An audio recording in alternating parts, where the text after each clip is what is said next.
زه چې څنګه ورتلم د ډز اواز مې واورېدلو د دیوار غونې و داسې کلاو ځای و نو هلته ډېر خلک و چې ما څنګه ملګرو دې خبر نه چې کله هم خبر شوم نو ډیر زیات افسوس راته وشو چې آوټ لوفري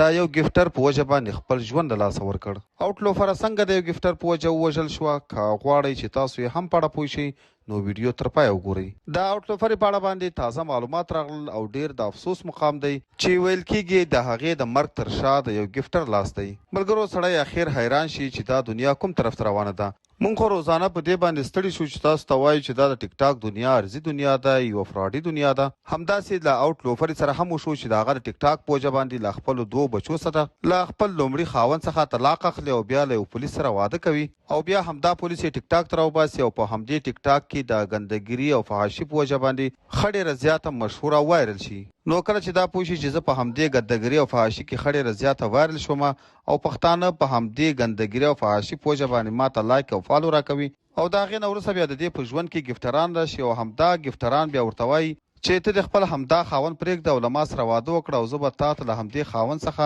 ډېره خوشحالي مال او دولت به درکړم. نو آوټ لوفر سره هم همداسې وشول چې له دې سره په ټیک ټاک کې یو ګفټر و دې ته به یې همیشه ګفټینګ کول بیا یې دا سعودي عربستان ته د عمرې په بانه ورغوښتله او هملته یې په سعودي عربستان کې ورته وویل چې ته د خپل خاوند پرېږده او له ما سره واده وکړه. نو کله چې آوټ لوفره له عمرې څخه راغله پاکستان ته راورسېده نو سمدستي خپل خاوند ته وویل چې ما له طلاق راکړه او زه نور نشم کولی چې د تا سره زندګي وکړم. د آوټ لوفر او د خاوند په منځ کې نوره هیڅ هم داسې څه مسله نه وه چې په هغې په وجه باندې دي د آوټ لوفرې خاوند داسې حرکت کړی وي. یوازې او یوازې همدا خبره وه چې آوټ لوفر یې غوښتل چې د خپل خاوند څخه طلاق واخلي او له یو ګفټر سره واده وکړي نو خاوند یې همدا خبره نه ورسره منله نو بالاخره خاوند یې مجبوره شو او آوټ لوفره یې هم وویشتل او خپل ځان یې ختم کړ. ملګرو یاد دې وي چې دا ټوله معامله سارا کیټیکي پلان کړې وه او سارا کیټیکي هم سعودي عربستان ته د عمرې په بانه د همدې کار لپاره تللې وه چې هملته یې آوټ لوفر او همدا ګفټر یو بل سره میلاو کړي وو او د دوی ترمنځ یې د درېمګړي کردار ادا کول. قدرمن دوستانو که د دوی ټولې دغه واقعې او قصې ته وکتل شي